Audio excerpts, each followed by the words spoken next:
안녕하세요. 유니버클래스 윤여정입니다. 5월 말 6월 초 정도가 되면 학궁지인 대치동이나 목동은 예비 고1 설명회들을 이제 한참 본격적으로 시작할 때라고 보시면 됩니다. 다른 지역 부모님들은 이게 조금 늦게 시작하는 경우도 많은데 학궁지 기준으로는 이때 어느 학교 라인을 내가 일단 중점적으로 쓸 것인가, 내신 따기 쉬운 일반고, 그 다음에 학종 쓰기 좋은 자사고와 관련돼서 다양한 꿀팁을 제공해 주셨던 엠베스트 김창식 선생님과 함께 이 얘기를 심도 있게 해보도록 하겠습니다. 선생님 안녕하십니까? 네, 반갑습니다. 엠베스트 입시전략연구소 소장 김창식입니다. 우리 항상 요 시기 되면 그렇죠. 예비 고1 설명회 맞습니다. 어느 학교 라인이 유불리가 있느냐. 근데 이거는 네. 진짜 해도 정답이 없기는 해요. 네, 그렇죠? 맞습니다. 어차피 지금 중학교 3학년들 같은 경우 기말고사를 앞두고 있지만 이 기말고사 성적에 따라서 또 고등학교 선택이라는 부분에 고민이 또 되는 부분이 있거든요. 그래서 오늘 같은 경우에는 저희들이 고등학교 유형별로 대입이 유리한 학교가 어떤 학교냐, 그런 고등학교 갔을 때 과연 어떻게 준비된 학생들이 대입에서 유리할까, 그런 고등학교에서 뭐 이런 것들을 한번 지금까지 쌓아왔던 어떤 꿀팁들, 노하우들을 한번 전달해 드리도록 하겠습니다. 네, 알겠습니다.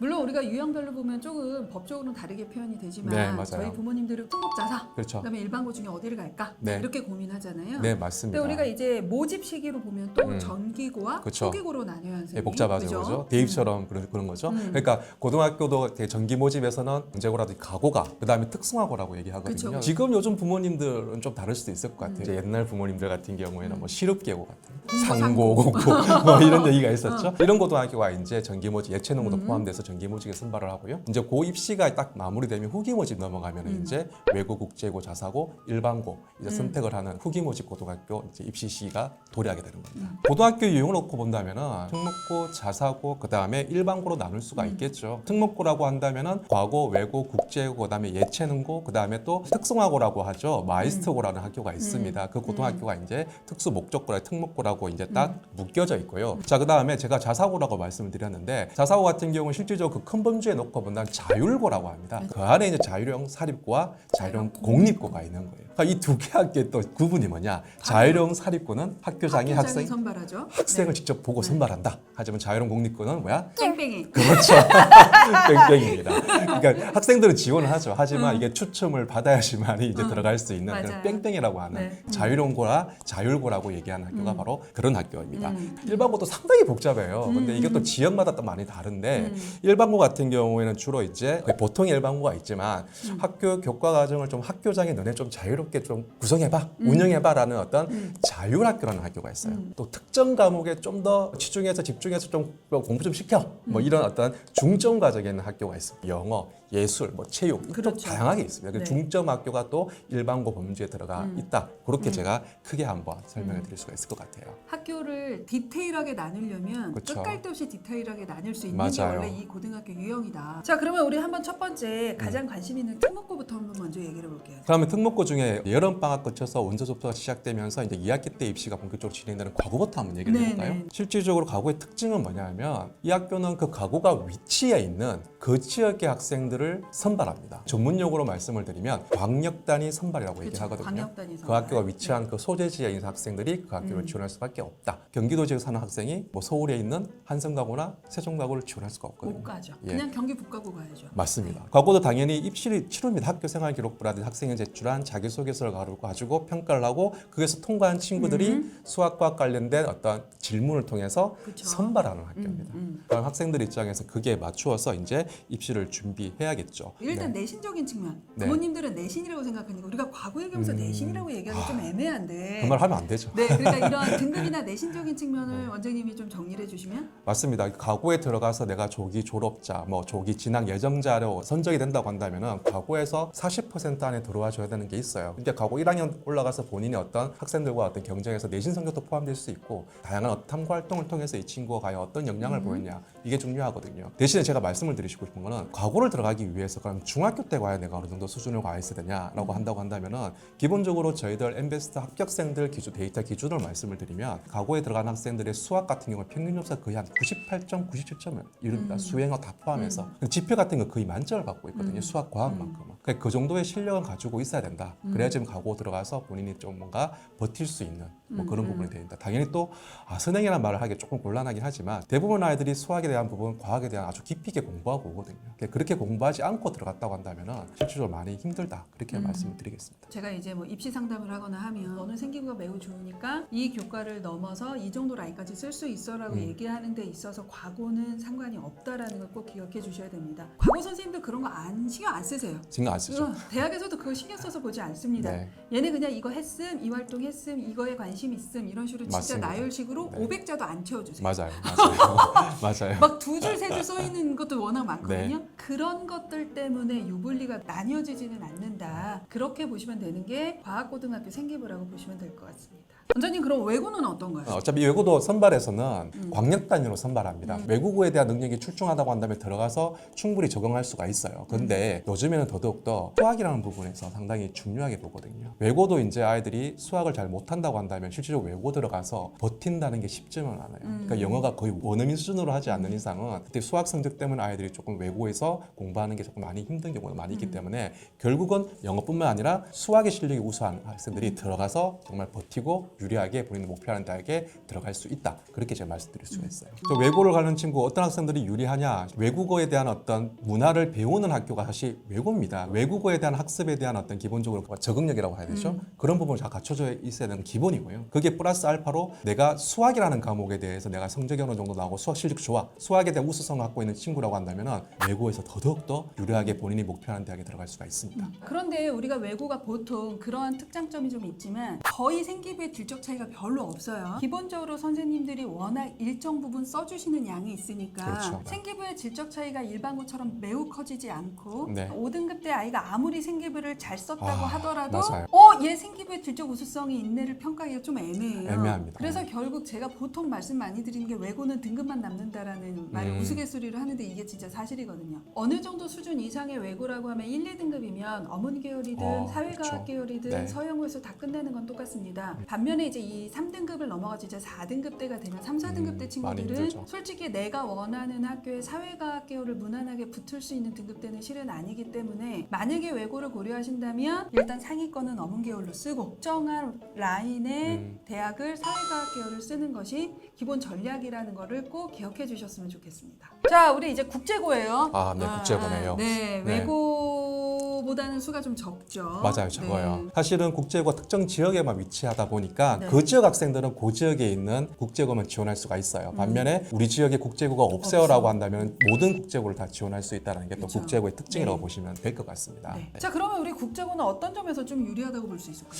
외고보다 더 학종에 특화된 학교라고 보시면 됩니다. 네. 저희들 엠베스트 합격생들 준비한 학생들의 어떤 면모를 보면 선생님 저 문과 계열이에요, 인문사회 계열로 제가 진출한 특히 사회과학 계열, 특히 국제 계열 쪽으로 진학하고 싶어요라는 친구들 상위권 아이들이거든요. 중학생들 중에서 이제 그들이 국제고를 준비해서 들어간다. 그러면 문과 계열에서 정말 최고 상위권 아이들이 국제고를 많이 시도하고 들어가서 그들 아이들이 거기서 열심히 활동해서 좀 전에 국제고는 학종을 준비한 학교라고 말씀을 드렸잖아요. 본인의 역량을 학교의 인프라를 통해서 더더욱 발전시켜서 학종을 잘 대비해서 들어가는 학교가 국제고다. 그렇게 이해하시면 될 것 같아요. 그렇죠. 우리가 외고는 외국어 계열이라고 해서 자기 전공어의 맞아요. 우수 단위가 워낙 많아요. 맞습니다. 근데 이제 국제고는 국제 계열이라고 해서 맞아요. 우리 알다시피 뭐 지역이해, 사회탐구 방법, 국제법, 국제법. 미시경제, 뭐 거시경제 이런 식으로 사회과학과 관련한 정말로 많은 과목을 맞아요. 선택을 하고 그 역량을 보여줄 수 있기 때문에 맞습니다. 이 친구들은 국제학부를 써도 유리하고 엄청 유리하죠. 그다음에 글로벌 계열 우리가 보통 성대에서 글로벌 리더나 글로벌 맞습니다. 경제, 글로벌 경영은 웬만하면 국제고가 간다 이렇게 보는데 맞습니다. 그런 글로벌 계열이나 사회과학 계열에서는 확실하게 그럼요. 뚜렷한 장점을 갖고 있는 학교. 외고 국제고에 가면 상대적으로 유리한 게 있습니다. 학종, 인문, 사회 계열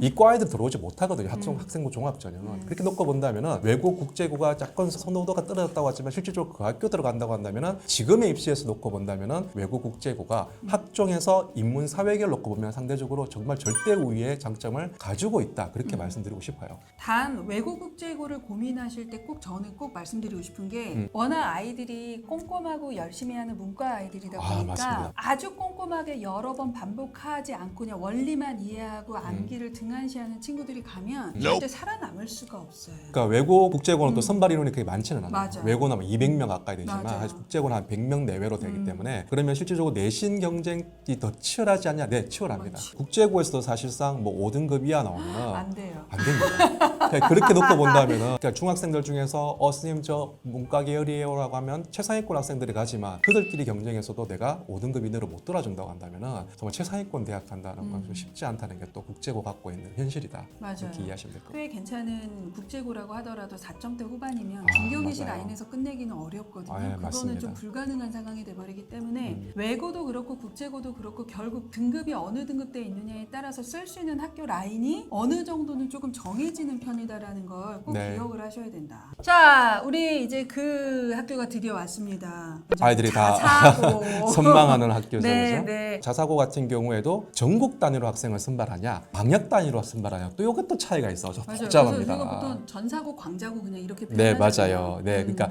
전국 단위 자사고 같은 경우에는 이제 전국의 어느 지역에 살더라도 그 학교를 지원할 수 있는 거고요. 그다음에 광역 단위 자사고는 그 지역의 학생들만 지원할 수 있는 학교가 광역 단위 자사고다. 그렇게 이해하시면 되고요. 우리가 전사고야 그래도 어느 정도 다 질적 수준이 유지되지만 네. 우리가 광역 단위 자사고는 워낙 차이가 커요. 그래서 네. 어떤 광자고는 어떤 수준. 전사고보다 더 높은 맞아요. 수준이 있죠. 대치동에 있는 광자고들이 아유, 그렇죠. 그렇죠, 맞아요. 반면에 우리가 서울 것만 하더라도 그냥 요게 넘어가는 지역에서의 광자고는 일반고인데 하는 학교도 있어요. 맞아요. 그래서 광자고는 지역에 따라서 워낙 일반고틱한 광자고와 웬만한 전사고보다 더 우수한 광자고가 있기 때문에 좀 논하기가 어려울 것 같아요. 많이 어렵습니다. 맞아요. 서울 지역 같은 경우에는 광역단위 자사고가 상당히 많이 있어요. 지방에는 뭐 한두 개 정도 있지만 서울은 상당히 많이 있기 때문에 그 고등학교가 또 어디에 위치했냐 서울시 안에서도 이게 따라서 또 수준이 좀 달라지는 부분이 있기 때문에 정말 한마디로 딱 광자고를 뭐 정의한다 그거는 이런 부분 좀 불가능하다. 많이 어렵습니다. 반면에 이제 우리가 전사고에 대해서는 조금 아유, 그래도 그렇죠. 얘기를 할 수 있을 것 같아요. 예전에는 전사고는 학종이었는데 요즘엔 그렇지는 않잖아요. 네, 맞습니다. 전사고 같은 경우 아무래면 이제 수능 정책이 수능으로 이제 40% 이상 학생들을 선발하는 어떤 정책 기조가 유지되면서 전국 단위 자사고의 어떤 인기가 더 높아졌죠. 전국 단위 자사고는 소위 말하면 수능 준비해서 수능으로 상위권 대학 간다. 맞아요. 이렇게 이해하시면 될 것 같아요. 물론 몇몇 전사고 같은 경우에 보면 학종으로도 상당히 좋은 실적을 만드는 학교도 있습니다. 수능 위주로 교과 과정을 운영하면서 수능의 목적을 두고 수업을 진행하기 때문에 뭐 내신도 거의 수능용으로 많이 출제되거든요. 수능의 비중을 두고 내가 목표하는 대학을 가겠다라고 하는 친구들은 전국 단위 자사고를 선택하는 게 현명한 선택이라고 보시면 됩니다. 전사고는 수시정시에서 합격하는 비중 자체가 워낙 많이 달라요. 맞습니다. 그렇죠. 그래서 그런 것들을 부모님이 좀 아셔야 된다라고 저는 보는데. 맞아요. 전사고를 선택할 때 그게 기본적으로 확인하셔야 돼요. 중요한 거는 내가 전국 단위 자사고를 선택할 때는 대입 실적이라고 합니다. 수시 정시 입결 실적이 과연 어떻게 되어 있는지 이런 걸 조금 살펴보시면은 전국 단위 자사고를 어떤 학교를 선택하는 게 좀 좋을까? 수시냐, 정시냐 뭐 이런 부분 구분 지으면서 그 고등학교를 선택하는 게 유리하다. 그렇게 보시면 될 것 같습니다. 그래서 수능 대비에는 워낙 장점이 있다라고 맞아요. 보셔야 돼요. 덧붙이면은 작년에 수능 만점 나온 학생들이 3명 있었잖아요. 2명이 서울대 의대인데 수시로 갔어요. 수능 만점이 나왔는데 네, 맞아요. 서울대 의대를 수시로 갔습니다. 전사고죠. 예, 전사고입니다. 기본적으로 공부를 정말 빡세게 치열하게 경쟁적으로 할 수 있는 친구가 전사고에서 버티고 살아남습니다. 유튜브 수준에서 풀 수 있는 것들은 최대한 풀어드리려고 하지만 실은 이건 빙산의 일각이거든요. 사실 그런 어떤 특목고 자사고를 목표한다라고 한다면 아무 생각 없이 여러분 있으면 절대로 안 돼요. 그게 맞추어서 어떻게 준비해야 돼. 학생이 이런 상황이고 원점수가 이렇고 이 친구가 이런 활동들을 했기 때문에 이렇게 준비하는 게 맞을 것 같다. 그뿐만 아니라 네가 목표하는 대학이 어디라고 한다면 사실 이런 고등학교 좋아. 이렇게 컨설팅이 이루어지기 때문에 누군가의 어떻게 보면 리드가 좀 필요한 게 사실입니다. 원장님 학원도 그런 프로그램이 혹시 있나요? 엠베스트 프라임 특목반이라는 게 있거든요. 프라임 특목반은 자기소개서, 면접, 입시 준비까지 해드리는 프로그램들이 완벽하게 온라인으로 구축되어 있고 특수 목적 고등학교, 자사고를 목표하는 학생, 학부모들이 들어와서 많은 정보를 얻고 직접적으로 이제 가이드를 제공하는 프라임 특목반을 상당히 어머님들이 많이 선호하고 계십니다. 저희들 뭐 특목고 실적이 1000명 넘어가잖아요. 1300명 넘어가기 때문에 그 데이터들이 그 노하우가 그대로 가지고 있습니다. 전문적이지만 객관적이고 여러 가지 정보들을 좀 친절하게 설명해 줄 수 있는 이런 프로그램을 이용해 보시는 건 매우 좋을 것 같습니다. 말도 많고 탈도 많은 일반고입니다. 다만 우리 일반고는 좀 고민이 되는 건 지금 현재 중3이 일반고와 특목 자사 중에서 고민할 때의 포인트와 지금 중2 친구들 네, 중2 이하들 중이죠. 네, 전면 도입이 되는 그 시기에 일반고가 어떻게 될 것인가는 너무 판이하게 다를 것이기 때문에 이거를 섞어서 일반고가 어떨까를 얘기하기가 좀 애매할 것 같아요. 정말 많이 애매합니다. 어차피 고교학점제가 시행이 된다면 내신 평가 방식이 절대평가로 바뀌는 바뀌는 부분이 있기 때문에 완전히 대입 체계에 대한 대학 입시가 완전히 판이 바뀌기 때문에 우리가 그런 얘기까지 할 수는 없죠. 맞아요. 지금 현재 고3, 고2, 고1, 중3 딱 네. 여기가 2023 마지막. 학년도의 카테고리의 마지막이잖아요. 네, 맞습니다. 요 현재 입시 체계 안에서의 일반고만 다루는 걸로 하도록 하겠습니다. 자, 그렇다면 선생님 한번 일반고, 네, 고교학점제 시행 전의 일반고에 대해서 한번 좀 얘기를 해보자면. 자, 일반고 같은 경우 종류가 여러 가지가 있어요. 아유, 너무 많아요. 너무 많아요. 네, 보통 일반고라고 얘기하면 안 되고요. 일반고 안에서도 보면 자율학교라고 합니다. 이게 예전에는 농어촌 자율학교라고 얘기를 했었거든요. 이게 농어촌 지역에 있으면서 농어촌 지역의 어떤 교육력을 조금 더 제고를 하기 위해서 그 교과과정 운영에서 학교장한테 좀 자율성을 많이 부여한 학교가 있거든요. 이 학교들은 또 특징이 뭐냐면 전국 단원 학생을 선발해요. 맞아요. 그러니까 이런 자율학교라는 학교가 있고요. 중점 학교죠. 특정 과목 특히 과학 중점 과정이라고 합니다. 일반고지만 그 일반고 안에 과학 중점 과정반이 따로 있어요. 그래서 그 과학 중점 학교라고 또 얘기하거든요. 그리고 난 다음에 일반고가 있죠. 일반고라 하더라도 종류가 여러 가지가 있다. 그렇게 말씀드리고 싶습니다. 그러면 우리 일반고를 이렇게 나눠본 적이 없는데 네. 우리 일반고의 요 다양한 유형들이 네. 각각 입시적 관점에서 어떠한 유리한 점이 있는지 한번 좀 얘기해 주세요. 진짜 좀 그게 어렵죠? 많이 어렵습니다. 많이 어렵습니다. 왜냐하면 뺑뺑이기 때문입니다. 아이들이 골고루 다 들어가기 때문인데 사실 그나마 제가 좀 전에 언급했던 전국 단위로 학생을 선발하는 자율학교라는 게 있죠.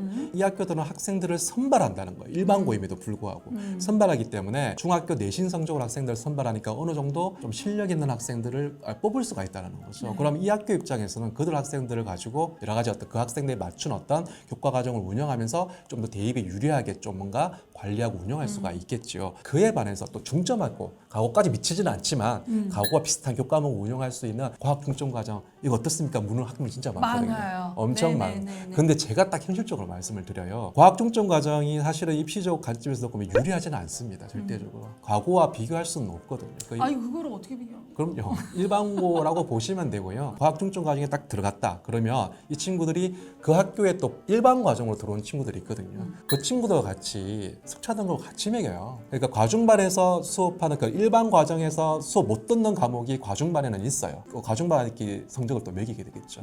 대신에 과중반에 있는 아이들은 일반 과정에 있는 아이들의 수업들 다 듣고 같이 또 석차 등급을 매기는 겁니다. 일단 생기부는 원장님도 아시겠지만 일반고는 생기부가 이렇다라고 한마디로 얘기할 수 없습니다. 없습니다. 어떤 일반고는 전사고만큼 써주는 맞아요. 그러한 커리를 갖고 있는 일반고도 있고요. 어떤 학교는 정말로 아이가 아무리 노력하고 역량을 보여줘도 본인들이 써주고 싶은 대로 써주시는 학교도 그쵸. 있습니다. 등급과 생기부가 같이 가느냐 아니면 등급보다 생기부가 더 좋으냐 아니면 등급보다 훨씬 더 낮은 수준의 생기부를 갖고 있느냐가 모두 다 다르기 때문에 맞습니다. 어떤 학교는 솔직히 전교 1등이 중대 붙고 끝나는 경우도 많고요. 한양대만 붙고 끝나는 경우도 정말 맞아요. 많습니다. 조금은 이것도 대입 실적을 보시는 게 좋을 것 같아요. 그러니까 일반고임에도 불구하고 수시 실적이 일당에 뛰어난 학교들이 있거든요. 그러면 그런 입결을 보고 일반고는 좀 수시에 좀 비중을 많이 두는 학교다. 아니면 이 일반고는 수능에 대한 비중을 많이 두는 학교다. 이렇게 입시 실적을 보고 판단하시는 것도 나쁘지 않다. 그렇게 말씀드리고 싶습니다.